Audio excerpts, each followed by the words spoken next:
Bad boy going. All right, let's see. Streaming, streaming, streaming, streaming. Sending data. Let me check something here.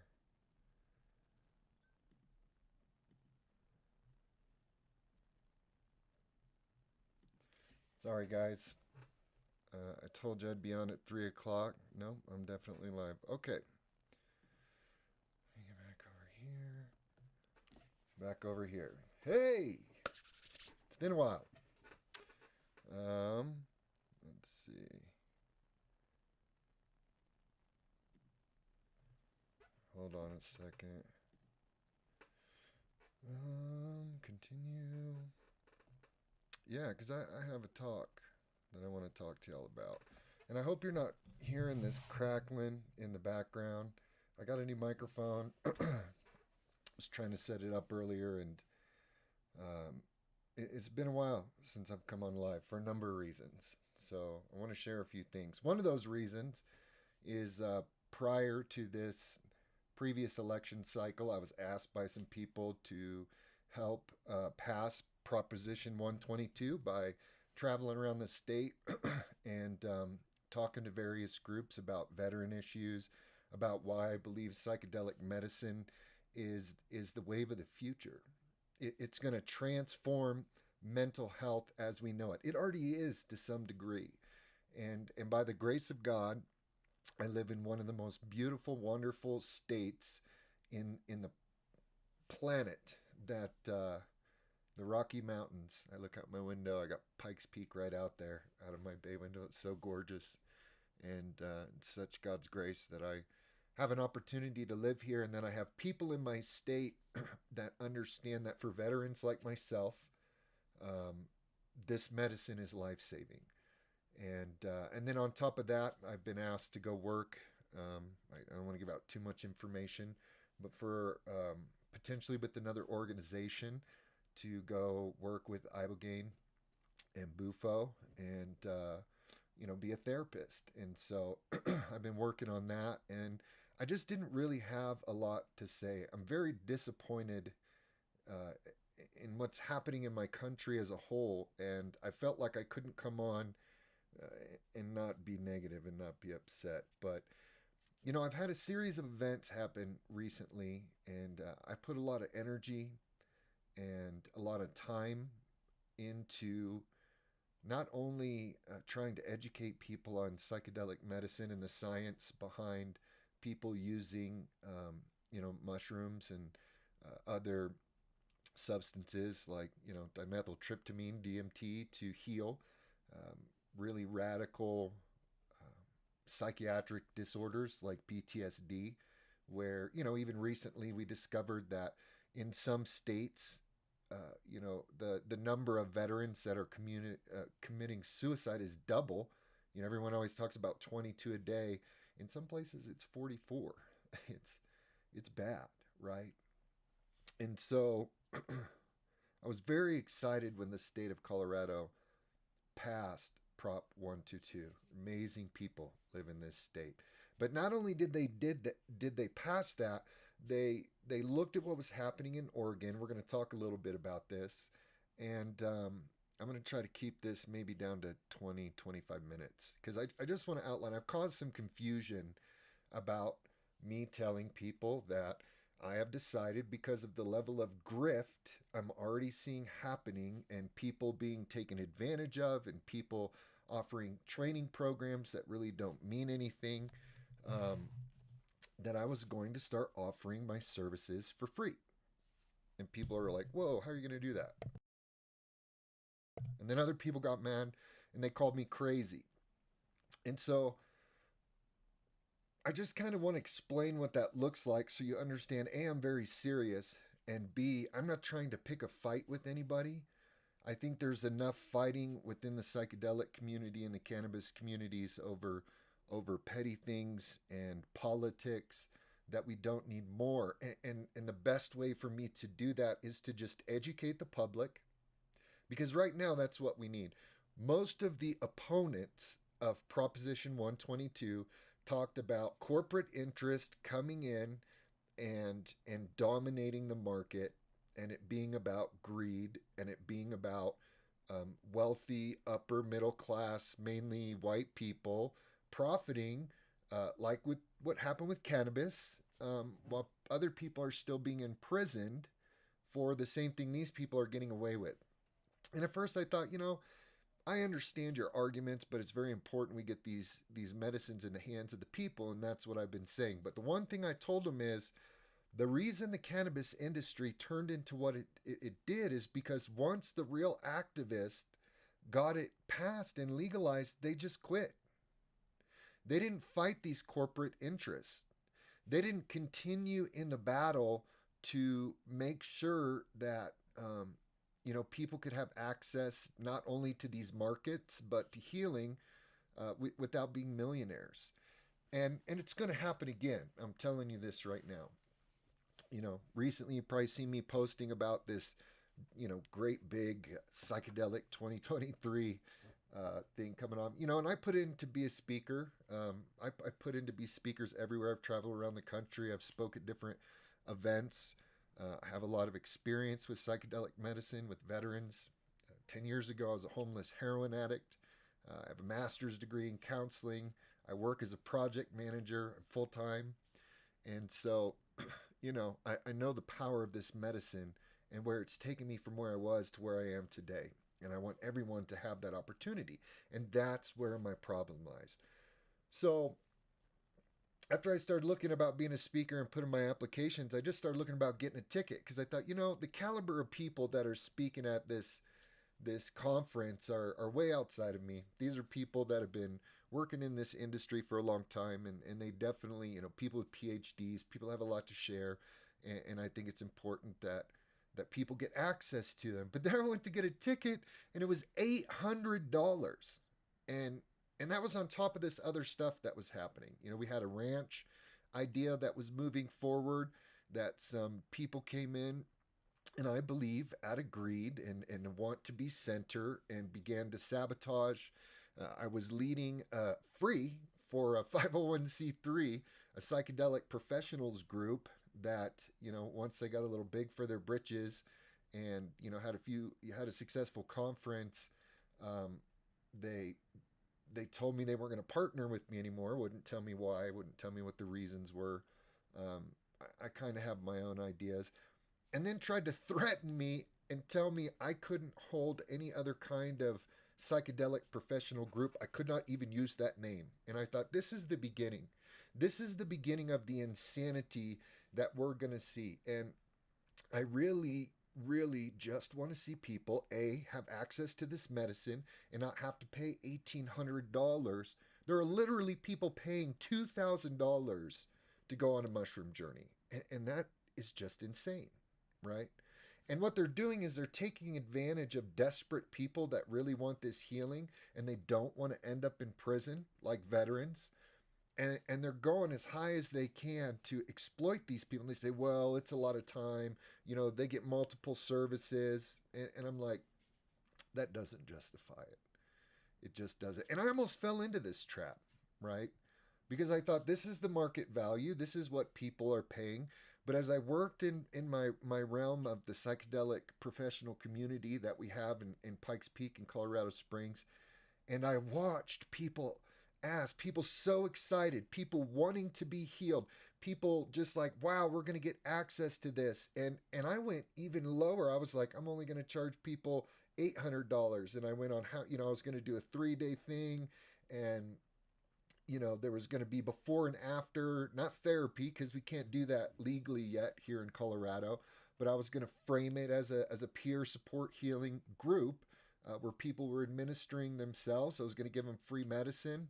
And, my people group, veterans, addicts, people, tied up in the prison system. I had a few of them that I thought, I was doing them a good deal with $800 to $600. But as I was sharing people's prices, I literally watched people look like they just got punched in the face. They came up to me all excited, or they came up to somebody I was with all excited, and this hope to be able to access this healing. And then I realized, to the average person, to these underserved populations that people charging $800 tickets for conferences are claiming they want to give access to. They may give a scholarship here or there, or they may give them a ticket to speak so they can say, look, we have a diverse population of speakers.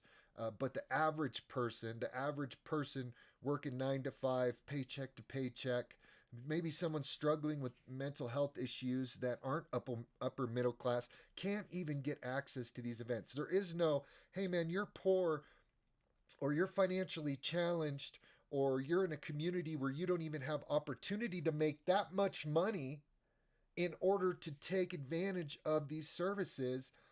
And it broke my heart. And I realized I got to reevaluate. I got to reevaluate this. And so the purpose of just this little video is going to be very simple. I'm revamping the psychedelic therapist.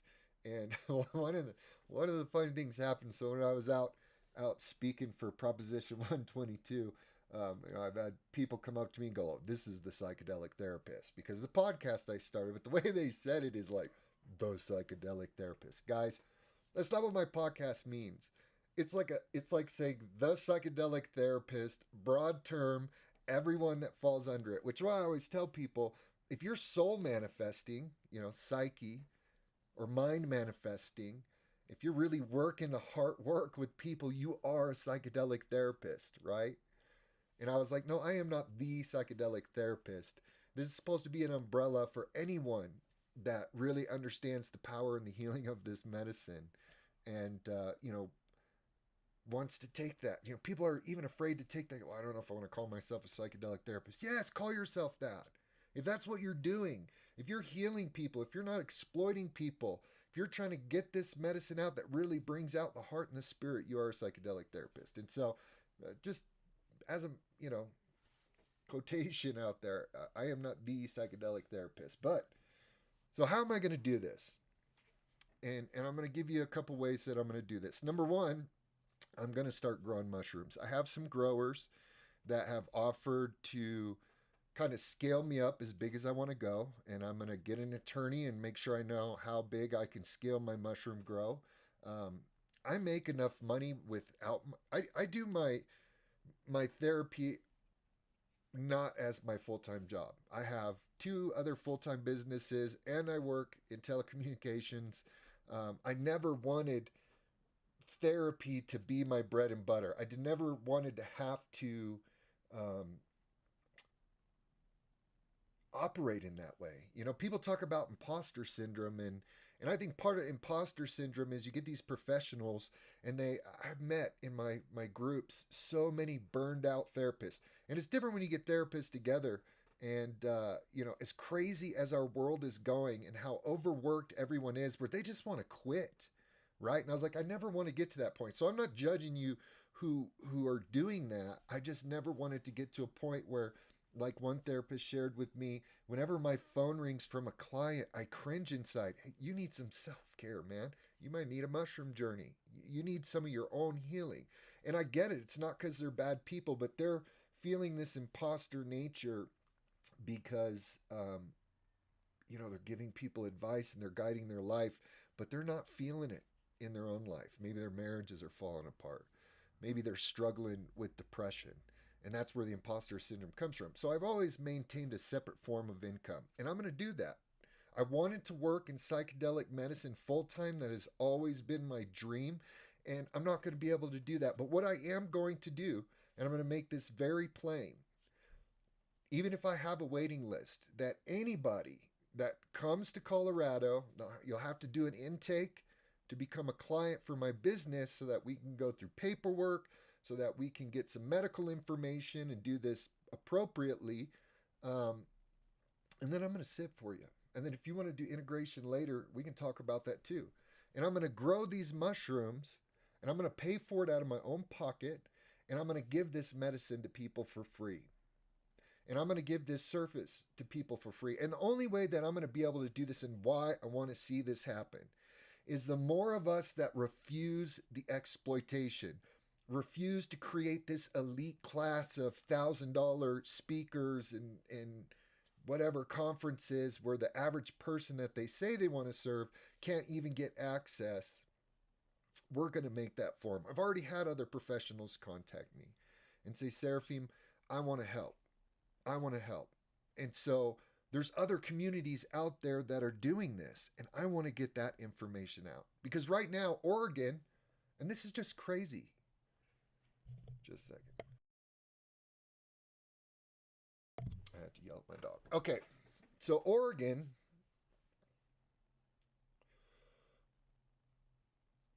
is already talking about that if you're going to be a healing center, they're going to charge you $10,000 a year for you to be able to offer the medicine. They're going to charge professional providers. Now, it's not like Colorado where we can grow our own, we can gift our own. See, we're going to shine a light on this garbage. Maybe people from Oregon will start coming here and their system will collapse and they will have to start reevaluating their exploitation. But they're going to charge practitioners $2,000 a year just to get licensed. There is no other medical profession. If they changed it around and they said to be a doctor in the state of Oregon, you got to pay $2,000, doctors would flee that state. They would collapse their own medical community. And we need to resist that just as severe because it is exploitation. It's the state saying, people really want this medicine. I mean, look at when they opened that illegal mushroom dispensary. There were people out the door. Hour-long lines for people just to want to get access. And I guarantee they were probably being overcharged. And I'm glad Colorado fixed that because we can grow and we can gift. And that's where I'm going to stay as long as I'm able. So if you're somebody that has really, really desired this healing and you've gone to people and they want to charge you $1,800, and I even heard one guy was charging $3,000, forget about it. Just call me. Get a hold of me. Go on my website, the psychedelictherapist.org. I will do it as long as I can with the time that I am able until we start putting a dent in this greed and we get other professionals that stand up and say, I'm not saying I'm not going to charge people for integration later down the road if they want to continue to be my client. I can't do that. I don't think any therapist can do that, nor should they have to. Their time is valuable. But this is a statement. It is a statement that the greed is unacceptable, and while Colorado and Oregon are hammering out these regulations and other states are considering decrim or legalization, that there is a network of practitioners that are not being greedy, that are not gouging people. Because I tell you what, someone living in a poor community, someone working in fast food, I watched the face of this guy. He was so excited. This guy was an EMT. Someone told him $1,200, and he had tears in his eyes. And he said, who can afford that? And it just struck me, you're right. Who can? I can't even afford that. I can't even afford, I get money from the VA.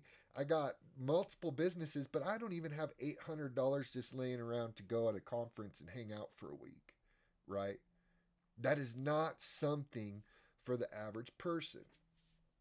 And so that's step one, is I'm going to start providing that service. I already got a list building of people, and I hope other practitioners join me, and that you find ways to continue to provide for your practice while not allowing these people to gouge hurting, desperate people.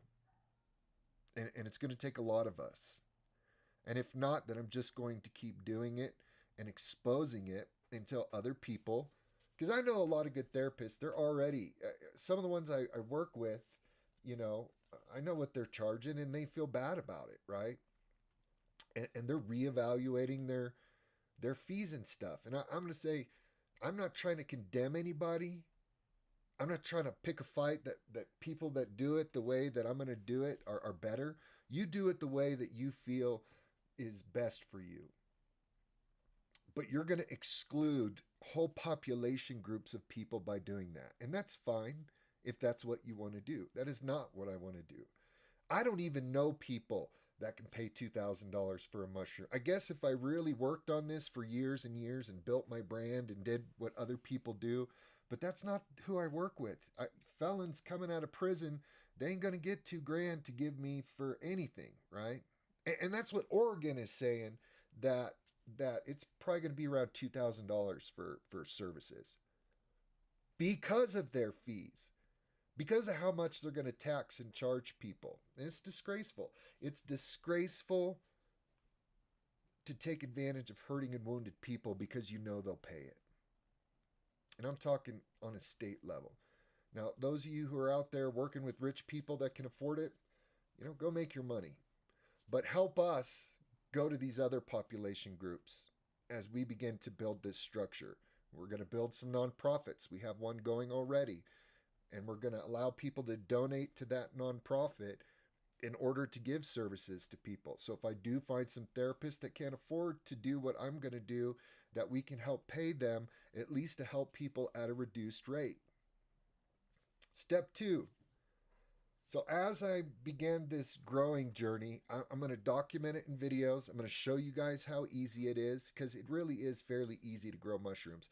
It's not like cannabis where you have all this odor and you have all these lights and you have a huge electric bill. I mean, you can literally have bomb mushrooms in about 5 weeks. Now, I am not giving anybody legal advice to go out and grow your own mushrooms if you're in a state where it's illegal. What would be wise for you to do is get involved with these psychedelic communities and these groups that are probably already functioning in your area, and start working towards decriminalization and legalization in your own state. That would be my encouragement for you. But for those of you who may want to take the risk, I'm going to show you how to do it. I'm going to do it on a scale large enough where every person that comes to me that wants these mushrooms for healing under a framework of harm reduction, I'm going to give them to them for free. And I'm not talking about here's a Snickers, pay $30 for it and I'll give you free. They will be free. 100% free. And if people want to support that down the road, we'll figure that framework out. But I'm not going to make money off the medicine itself either. Even once they make it legal, just not going to do it. And that's my choice. And I hope there's other people that'll choose to do that so we can get this healing out to people. So that's phase 1. We're going to grow. I'm going to document it.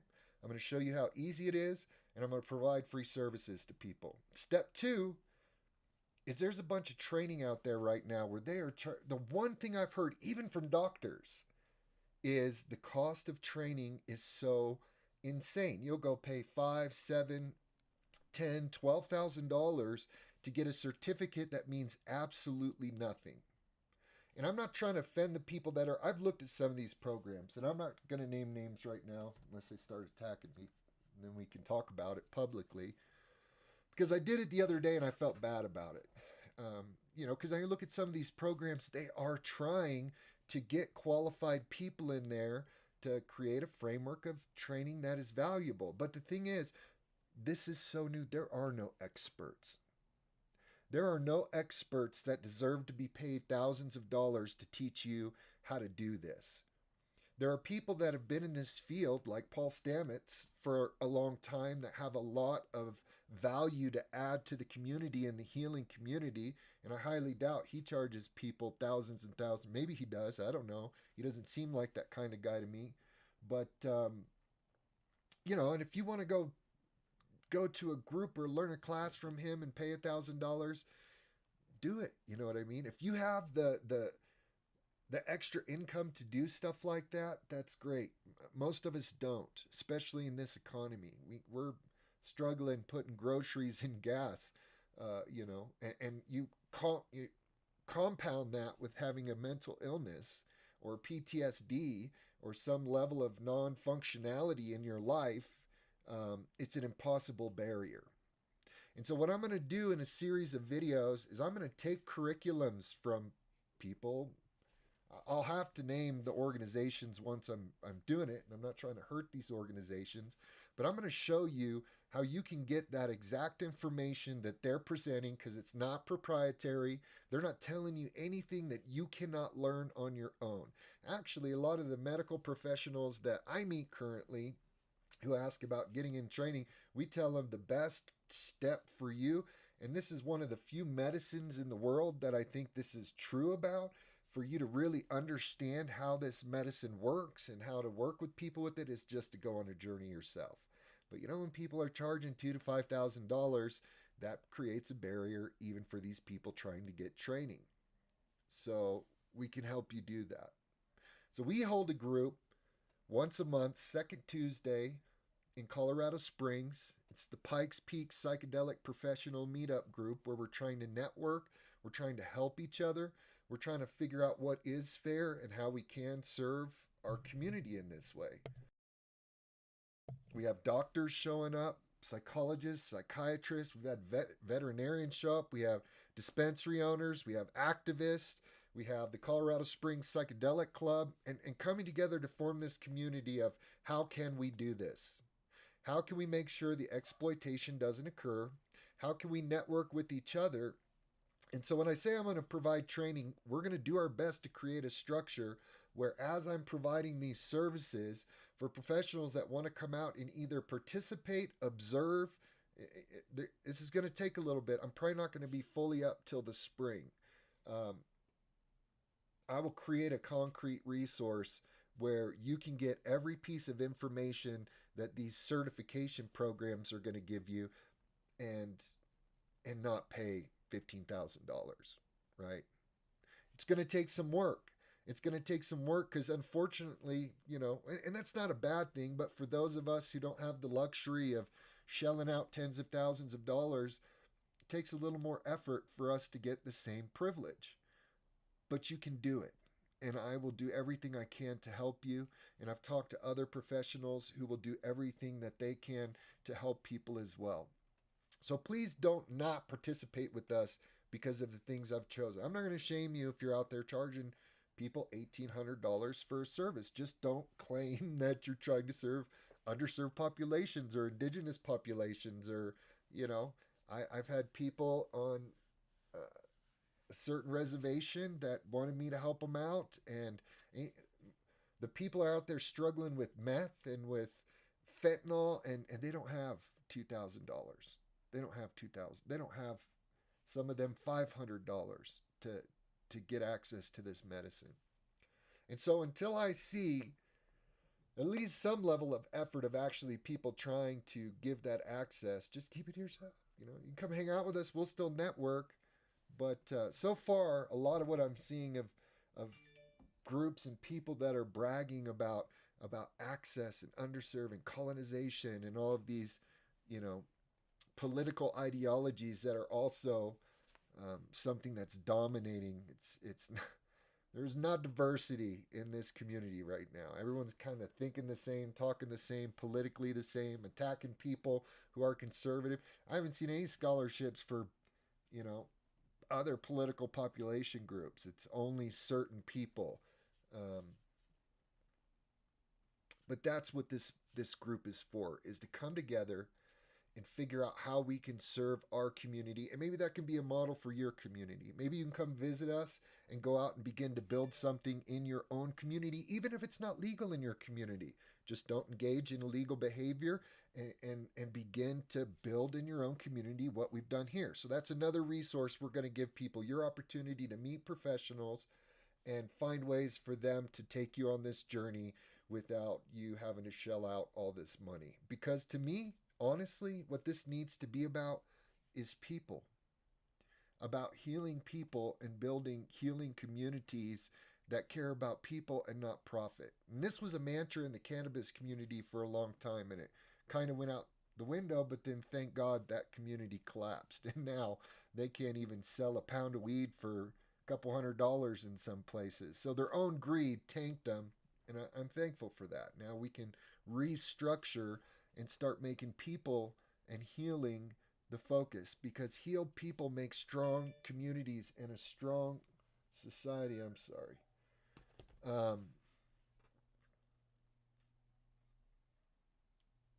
And dysfunctional communities create a dysfunctional society. You really want to help veterans? Help us get the medicine to these veterans at a lower, reduced, or free cost. You want to help indigenous communities, help us develop this program. And I'm not saying everybody just needs to give their time and not get any kind of compensation.